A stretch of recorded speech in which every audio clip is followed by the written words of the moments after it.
Dès sa naissance, l'enfant est immergé dans un monde numérique bercé par des écrans omniprésents, télévision, tablettes, smartphones, consoles de jeux. En Suisse, plus de 90% des ménages avec enfants disposent d'un accès à Internet. Près de la moitié des enfants de classe primaire regardent la télévision tous les jours. 3/4 d'entre eux possèdent déjà leur propre téléphone portable à 12 ans. Et 9 adolescents sur 10 utilisent les réseaux sociaux quotidiennement. Cette omniprésence des écrans doit nous questionner. En tant qu'adulte entourant l'enfant, il s'agit d'être conscient des dangers, mais aussi des opportunités liées au numérique. Au même titre qu'on ne laisse pas un enfant se servir seul dans le frigo chaque fois qu'il en a envie, il convient de fixer un cadre clair concernant l'usage des écrans. Car une mauvaise utilisation a des conséquences négatives pour l'enfant. Cela dès les premières années de sa vie, avec des impacts au niveau de ses aptitudes relationnelles, de l'apprentissage de la marche ou du vocabulaire, ou encore de sa dextérité. Chez les très jeunes enfants, chaque heure passée devant un écran est une heure perdue qui retarde le développement de ses compétences cognitives, moteurs et sociales. C'est pourquoi il est nécessaire d'apprendre dès que possible à faire un usage responsable des écrans. Conscient de ces enjeux, le canton du Valais a établi un programme d'action cantonal pour un usage numérique responsable. Ce programme cantonal vise à promouvoir la santé des enfants et des adolescents en explicitant les bonnes pratiques numériques à acquérir tout au long d'un parcours de formation qui débute dès la naissance et se poursuit durant la scolarité obligatoire, et même au-delà.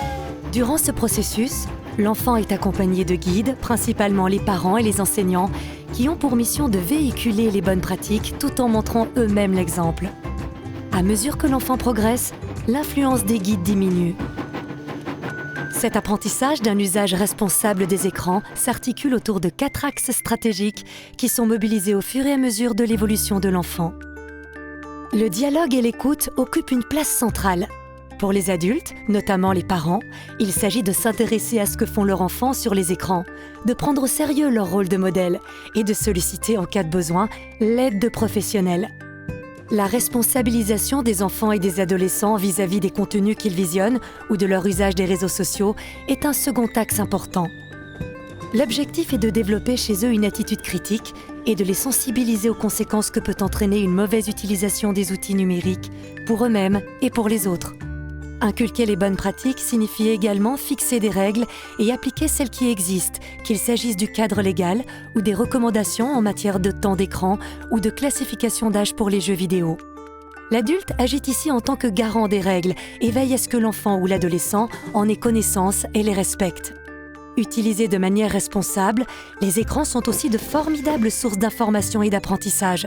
Saisir ces opportunités et transposer les bonnes pratiques acquises dans d'autres domaines sont les objectifs du dernier axe. En résumé, l'éducation à un usage numérique responsable s'apparente à un processus qui débute dès le plus jeune âge et se poursuit tout au long de la scolarité. Plus l'enfant avance dans ce parcours, plus il intègre certaines règles, apprend à exprimer ses émotions, questionne ses pratiques numériques et développe une attitude critique. Il endosse progressivement une posture responsable face aux écrans et à leur usage divers. Ce processus d'apprentissage est l'affaire de tous. La transmission et l'intégration des bonnes pratiques requièrent non seulement l'implication des enfants et des adolescents, mais également celle des parents et des enseignants qui agissent comme guides et exemples. Dans cette série de vidéos, vous découvrirez les différentes étapes de ce chemin vers un usage numérique responsable, ainsi que les bonnes pratiques soutenues et travaillées à chaque cycle de scolarité.